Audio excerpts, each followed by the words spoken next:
Assalamu alaikum, dear students. Our today's topic would be about something that changed the history of the subcontinent in a way, changed this history जो कि हम पढ़ रहे हैं. अब अगर हम बात करते हैं लाइक सब कॉन्टिनेंट की, तो सब कॉन्टिनेंट हमारे पास ये जो इंडो पाक सब कॉन्टिनेंट है, that is having India and Pakistan in it. तो इंडो पाक सब कॉन्टिनेंट जो है उसकी अगर एवोल्यूशन की बात की जाए, एवोल्यूशन कहते हैं हम like over the period of time किसी चीज़ का तब्दील होना. एवोल्यूशन की बात करें तो इसके अंदर इस्लामिक थॉट्स आए कैसे, इस्लामिक थॉट की बेसिकली एवोल्यूशन कैसे हुई, इस्लामिक थॉट कैसे इवॉल्व हुए, या फिर अरेबिया से जो इस्लाम है वो यहाँ पे कैसे आया, इंडिया के अंदर कैसा आया. क्योंकि अगर इंडियन हिस्ट्री की बात की जाए तो इंडिया एक ऐसा लैंड है जो अरेबिया से बहुत अच्छे खासे डिस्टेंस पे मौजूद है. अरेबिया से इंडिया के अंदर ये जो इस्लामिक स्प्रेड है ये किस तरीके से हुआ.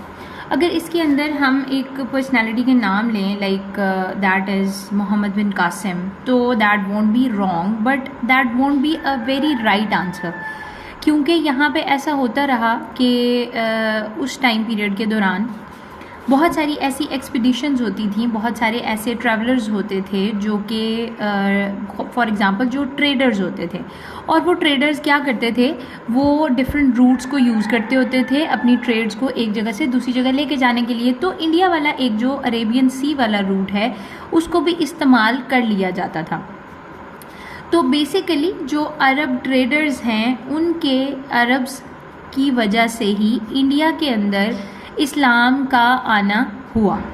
उसके बाद जो मेजरली अगर मोहम्मद बिन कासिम को हाईलाइट यहाँ पे मैंने किया है, तो मोहम्मद बिन कासिम का जो आना है that is kind of event जिसको कहा जा सकता है कि इंडिया के अंदर इस्लाम के अराइवल के लिए एक मेजर इवेंट था.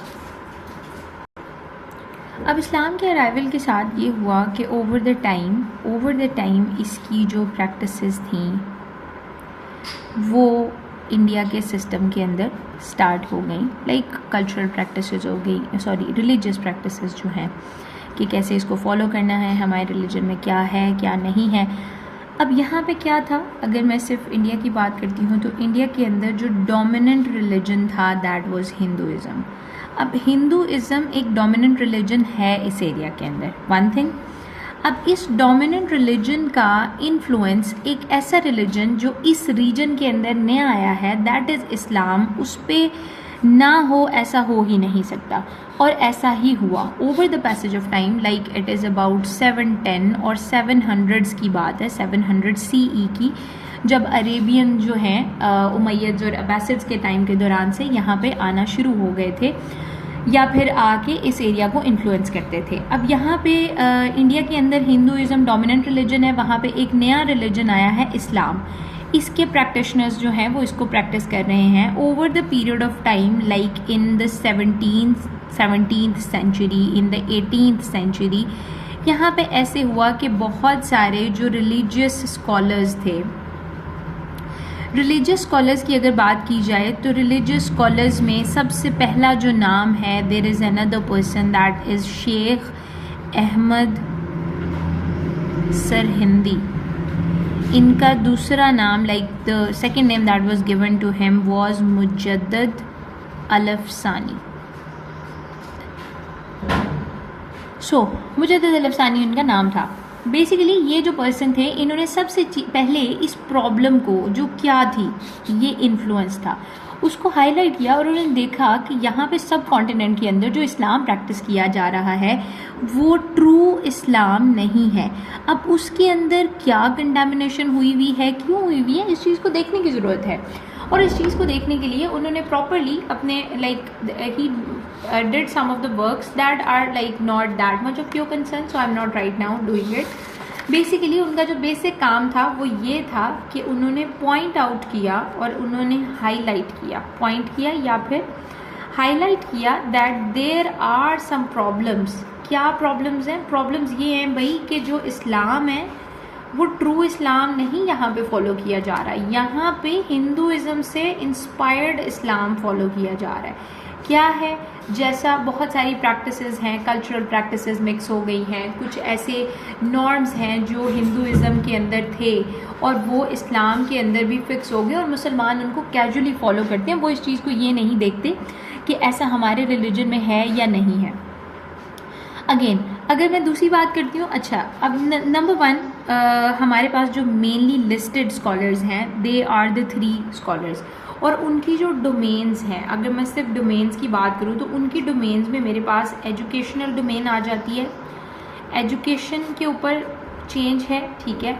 उसके बाद there was like the rights के बारे में मूवमेंट है, दैट इज़ पॉलिटिकल या फिर सिटीज़न राइट्स की बात कर ली जाए, सिविल राइट्स की बात कर ली जाए। और दूसरा ये है that is also about the rights, पर basically that was about the फ़राइज़। फ़राइज़ कहते हैं जो ऑब्लिगेशंस होते हैं किसी भी मुसलमान के ऊपर और उसको वो रिलीजन के लिए फॉलो करने पड़ते हैं। नंबर 1 अगर मैं एजुकेशन की बात करूँ, सबसे पहले तो यहाँ पे एजुकेशन में सबसे पहला नाम that was of Shah Wali Ullah. Shah Wali Ullah was a person जिन्होंने बहुत सारे रिफॉर्म्स लाने की कोशिश की, रिफॉर्म्स लाए। Reform means change. अब एजुकेशन के अंदर चेंज क्या होगा भाई, वो इंग्लिश तो सिखाने नहीं आएंगे। ऐसा है कि जब रिलीजन की बात की जाए तो सबसे पहला प्रॉब्लम जो शाह वली उल्लाह ने देखा कि सब कॉन्टिनेंट के जो मुस्लिम्स हैं ना, उनकी जो लैंग्वेज है वो लैंग्वेज कोई और है और कुरान की लैंग्वेज कोई और है। जी सब कॉन्टिनेंट के मुसलमानों की जो ज़ुबान है वो या तो पर्शियन है या फिर उर्दू है, टू सम एक्सटेंट हिंदी भी वो थोड़ा बहुत जानते हैं। ये उनकी डोमिनेंट लैंग्वेजेस हैं। भाई अरेबिया या इस्लाम की लैंग्वेज क्या है, वो तो अरेबिक है। अब उनको लगा कि ये जो मुसलमान हैं जब तक अरेबिक को अंडरस्टैंड नहीं कर सकते, ये कैसे समझेंगे कि कुरान ने इनको क्या हुक्म दिया या अल्लाह ने इनको क्या हुक्म दिया, या फिर इस एरिया में जो भी रिलीजन के नाम पे इनसे करवाया जा रहा है ये सही है या फिर गलत है। तो शाह वली उल्लाह ने इस चीज़ को हाईलाइट किया। तो अब जब पहला प्रॉब्लम उन्होंने इस चीज़ का लगाया तो पहला सोल्यूशन भी तो यही होगा। सोल्यूशन क्या होगा जी? सोल्यूशन इसका ये हो सकता है कि हम ट्रांसलेट करें। क्या ट्रांसलेट करें? हम ट्रांसलेट करें जी, कुरान को ट्रांसलेट करें। क्यों? क्योंकि लोग उसको अंडरस्टैंड करेंगे, अंडरस्टैंड करके प्रैक्टिस करेंगे, प्रैक्टिकल लाइफ के ऊपर उसको इम्प्लीमेंट करेंगे। अच्छा करते हैं जी, इम्प्लीमेंट कराते हैं। अच्छा अब यहाँ पे प्रॉब्लम क्या हुआ? सबसे पहला प्रॉब्लम उस टाइम के कुछ स्टबर्न रिलीजियस स्कॉलर्स का ये हुआ कि उन्होंने कहा कि भाई शाह वली उल्लाह जो काम कर रहे हैं ना वो सही नहीं कर रहा। ये क्यों ऐसा कर रहा है? कुरान को तो उसको ट्रांसलेट करना ही नहीं चाहिए। क्यों? क्योंकि कुरान तो अल्लाह ने अरबी में भेजा है। अब जिस बंदे को अरबी नहीं आती वो बंदा पहले अरबी सीखेगा फिर वो कुरान को समझेगा।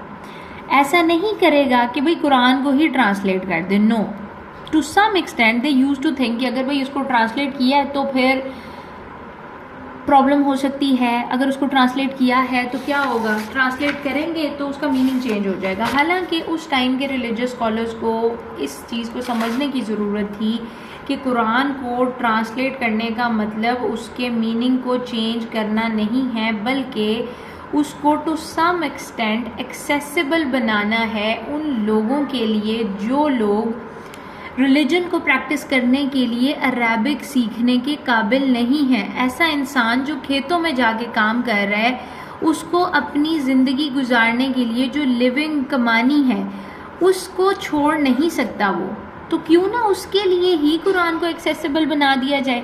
अच्छा चलें ठीक है।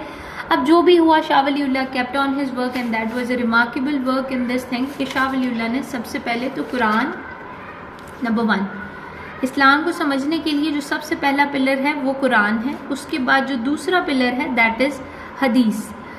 शाह वली उल्लाह ने कुरान और हदीस दोनों को ही ट्रांसलेट करने का ज़िम्मा उठा लिया।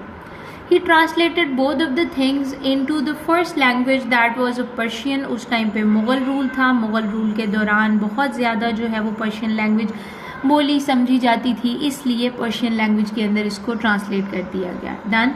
बाद में शाह वलीउल्लाह के जो सन्स थे उन्होंने इसको उर्दू और सिंधी लैंग्वेज के अंदर भी ट्रांसलेट कर दिया। So this was the whole story. अच्छा, अब यहाँ पे शाह वलीउल्लाह का पर्पस, एम या फिर मोटिव क्या था? बेसिकली वो करना क्या चाहते थे? वो ये करना चाहते थे कि मुसलमानों की जो डिक्लाइन है, फॉर एग्ज़ाम्पल जो डिक्लाइन है मुसलमानों की, मुस्लिम्स का जो डिक्लाइन है वो सिर्फ इस वजह से है कि they were not understanding Quran. When they were not understanding Quran they were not implementing it. और जब आप अल्लाह ताला के अहकामात को इम्प्लीमेंट नहीं कर रहे तो आपको डिज़ायर्ड रिजल्ट्स नहीं मिल सकते।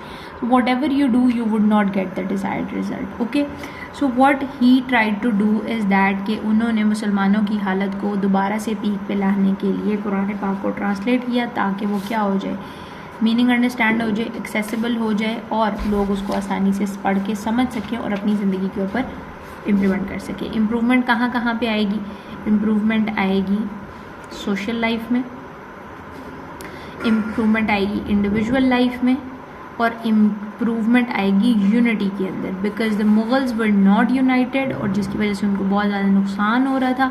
तो वो जो यूनियन था उसको इनकरेज करने के लिए शाह वलीउल्लाह ने ये स्टेप उठाया और उसमें वो बहुत हद तक कामयाब हुए। There were some of the books he wrote, about 51 books of hadith. सबसे जो like the most important that was Hujjatul Baligha. This was the most famous book. So this is, we are like ending our first reformer, then I'll make some of the other videos on the other two reformers और फिर हम उसको आगे continue करेंगे. Thank you for watching.